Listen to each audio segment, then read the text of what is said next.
राधे राधे मित्रों, हरे कृष्णा। कल है अक्षय तृतीया यानी 10 मई।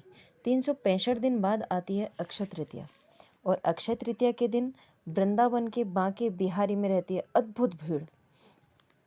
किंतु यह भीड़ ऐसे ही नहीं है भक्तों, इस भीड़ के पीछे भी एक चमत्कार, एक अद्भुत कथा छुपी हुई है। अक्षय तृतीया के दिन भगवान बांके बिहारी के चरणों के अद्भुत दर्शन होते हैं। अक्षय तृतीया के दिन ही भगवान परशुराम का जन्म हुआ था। आज के दिन ही भगवान नर नारायण प्रकट हुए थे। इस दिन सतयुग तथा त्रेता युग का प्रारंभ हुआ था। अक्षय तृतीया यानी वह तिथि जिसका कभी नाश नहीं होता। इस तिथि में किए गए किसी भी मांगलिक कार्य, शुभ कार्य, दान, धर्म इत्यादि का फल कभी समाप्त नहीं होता है मित्रों। इस दिन किए गए शुभ कार्यों से मिलने वाला फल अक्षय रहता है।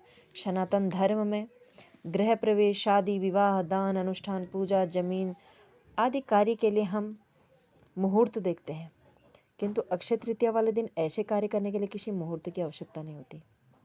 लेकिन एक चीज़ है जिसे कृष्ण भक्त और ब्रजवासी ही पाते हैं।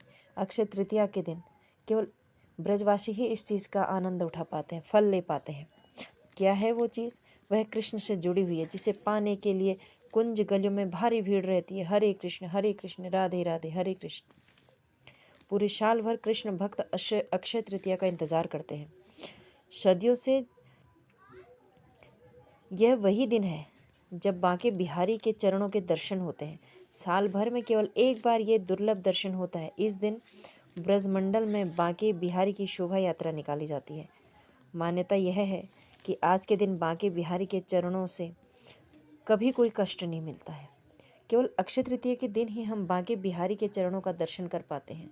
साल भर बांके बिहारी के चरण ढके रहते हैं, पर आज के दिन बांके बिहारी के चरणों का दर्शन होने के पीछे भी एक कथा है। आइए सुनते हैं। बांके बिहारी राधा कृष्ण का सम्मिलित स्वरूप है।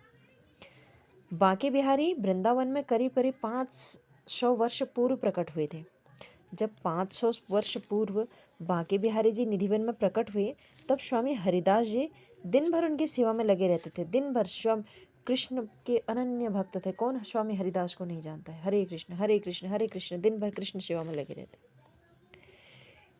ठाकुर जी की सेवा करते। कई कई बार उन पर आर्थिक संकट भी आए, किंतु जिसके सहाय ठाकुर जी हों, भला उसे क्या विपत्ति हो सकती है।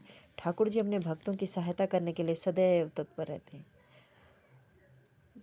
जो भक्त की ठाकुर जी सहायता नहीं करते, उसकी उंगली पकड़ के नहीं, उसे गोद में उठा के चलते हैं। एक बार हरिदास जी को उनके चरणों में एक चमकती हुई चीज़ दिखाई दी, और जब स्वामी हरिदास जी ने वह देखा तो वह स्वर्ण मुद्रा थी, जो ठाकुर जी के चरणों से प्रकट हुई थी। क्योंकि हरिदास जी की आर्थिक संकट, जिससे वो प्रभु की सेवा नहीं कर पा रहे थे, ठाकुर जी ने उसे दूर करने के लिए स्वयं के चरणों से मुद्रा प्रकट की। भक्त हरिदास ने उसे प्रभु की सेवा में ही लगाया, और यह क्रम चलता रहा। जब भी भक्त पर आर्थिक संकट आता तो प्रभु स्वर्ण मुद्रा अपने चरणों से प्रकट करते। इसी कारण ठाकुर जी के चरणों को साल भर ढका जाता है। सिर्फ अक्षय तृतीया पर ही ठाकुर जी के चरणों के दर्शन होते हैं। ऐसा कहा जाता है कि बांके बिहारी जी का प्राकट्य भी अक्षय तृतीया के दिन ही हुआ था। ऐसे आज के दिन ठाकुर जी के चरणों में चंदन के लेप की सेवा की जाती है। चंदन का गोला बनाकर ठाकुर जी के चरणों में रखा जाता है, जिससे भक्तों को उस स्वर्ण मुद्रा के दर्शन हो सके। और यह परंपरा आज की नहीं है, सदियों से चली आ रही है कि आज के दिन ठाकुर जी की चंदन से सेवा होती है।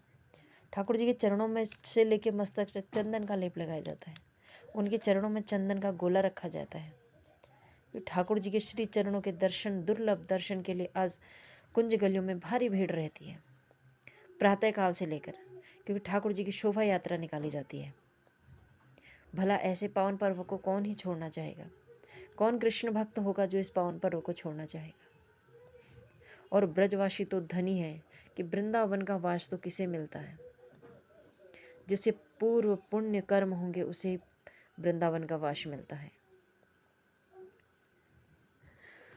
आज के दिन अक्षय तृतीया के दिन प्रातः में प्रभु जो हैं राजा के स्वरूप में दर्शन देते हैं।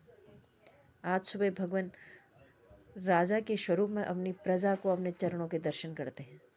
प्रभु के दुर्लभ चरणों के दर्शन के लिए भारी भीड़ लगी रहती है।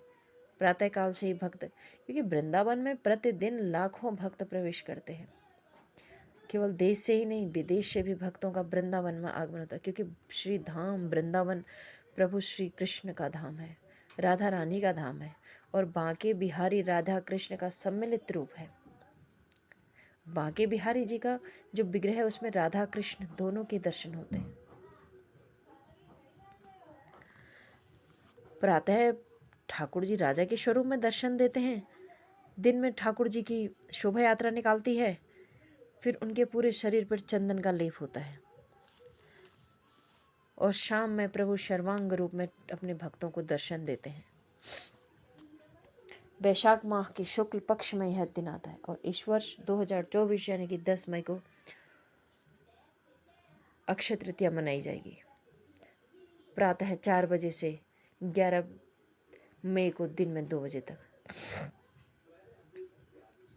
आज के दिन किए गए पुण्य कर्मों का फल अक्षय रहता है। यह अक्षय दिन होता है।